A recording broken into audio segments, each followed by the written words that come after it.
What is up, YouTube? Live via satellite here, and today we are talking Kingdom, manga chapter 522.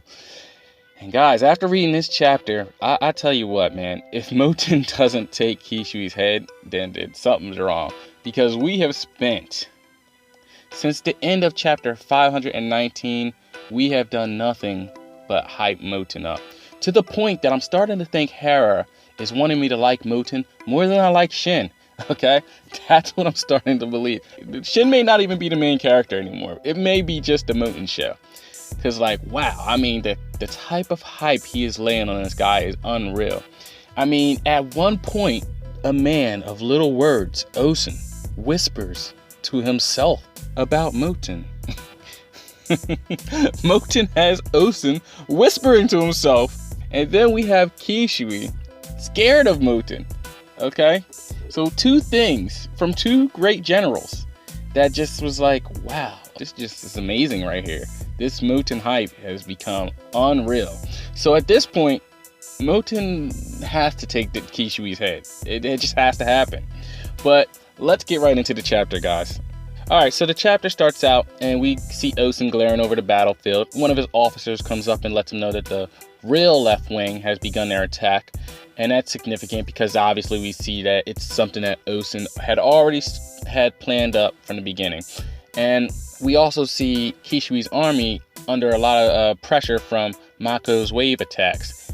To the point that a lot of the Kishui army is actually starting to go into despair. And all their formations are like just wrecked. So actually one of Mako's officers begins commenting on how easy it is for them to be smashing through Kishui's army. And how he had higher expectations of them. But Mako's actually quick to point out that it's not because of them, but it's more because of what Moten had already done. And how he did a pretty good job distracting them.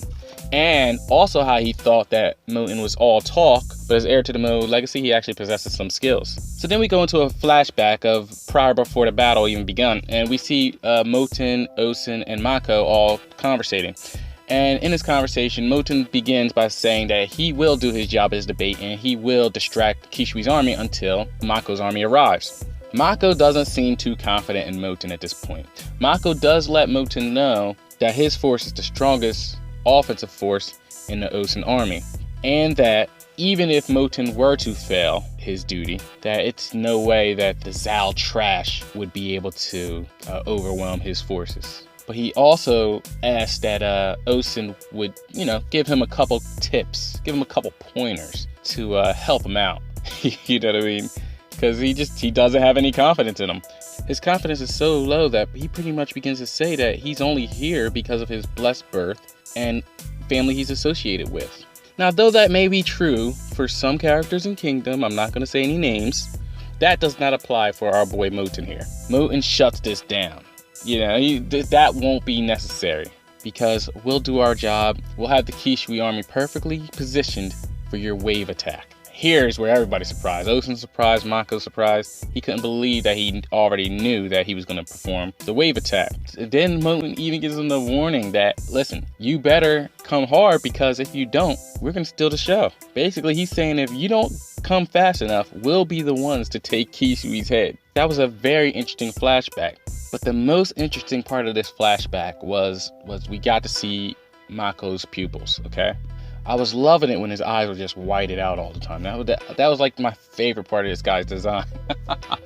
Yeah, I honestly looked at this guy like a statue. Like he had the statuesque face, man. He was just crazy. It reminded me of those statues from Neverending Story. You guys know what I'm talking about. I mean, I was looking at this dude waiting for those lasers to just shoot out his eyes. That, to me, is how Mako's face was like.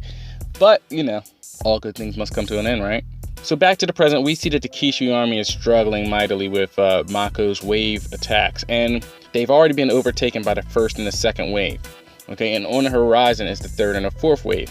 And it's noted that if these two waves were to hit the Kishui army's flanks, that this battleground would be as good as lost.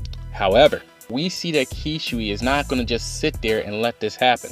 And this is where I kind of got happy because, honestly, guys, even at the end of Kokyo Hills where we see Roboku and he's talking about he's found the hidden gem, Kishui, and you're thinking, oh, wow, Kishui must be on another level than what we even seen here. So you want to see something from Kishi, right? So to see him dig in, draw from the power of Raigon, it kind of made me feel good, okay? Because I wanted to see him do something productive. And honestly, here is where we actually see some of what Roboku actually saw in Kishui.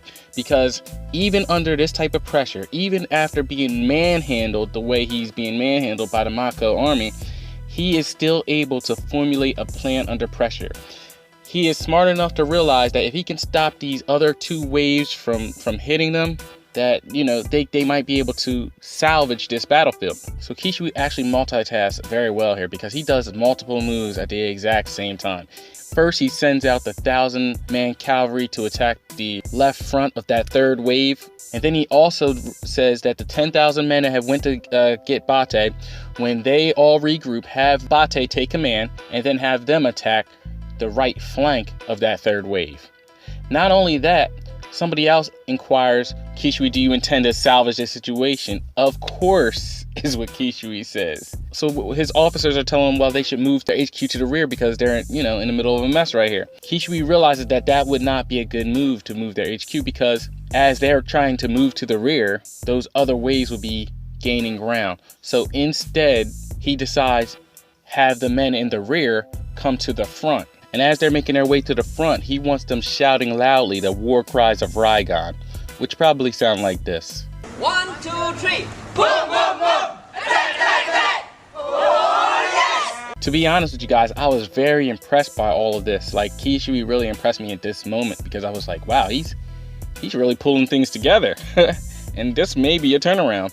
But he doesn't even stop there. Because he knows that the men of Raigon are so bad at math, he actually tells them, and pass along this. We have the numbers. Yes, you may have fallen for Osun's little tricks. He's giving you these waves to make you think that he has this massive army, but really, they only have 20,000 men. Put that together with the 5,000 men they had earlier, and that's 25,000 men. Guys, we have 30,000 men. We have the advantage. He's just trying to get you guys with his little tricks. If we stop their momentum here and now, we can turn the tables on these guys. Kishui is genius here because in one speech, he's actually able to boost the morale of his men by making them think that they have the advantage. Kishui is no fool. He knows that they've lost thousands, several thousands of men to Mako and Moten's attacks. But he also knows that perception is reality. I mean, you know, the best example is like people on like social media. They're always showing you like they're on vacation, they're buying this, they got the new Jordans, the new games, the new this. You know, life is good. Life is so good on social media. Like, but nobody ever shows you like their car getting repossessed. You know, nobody's putting that on their social media. You know what I'm saying? They're only gonna show you the good things. You know what I mean? So that's what Kishui's doing here. He's pretty much fronting for his men. But it's actually a really smart tactic because it actually helped to boost their, you know, morale. But even after all of this, even after all of the things Kishui has done, he still has an uneasy feeling. And this uneasy feeling is because he knows that the Gakuka unit is still out there floating around. Here we switch back over to the Gakuka unit, and they're all upset because they weren't able to take Bate's head, but it couldn't be helped because 10,000 men came to rescue him. So Moten has seen all the developments that are taking place on the battlefield. He realizes that the Kishui army is managing to weather Mako's attacks, meaning that their HQ is basically still functional. Then he actually says that everything's actually unfolding the way General Osun envisioned that they would unfold.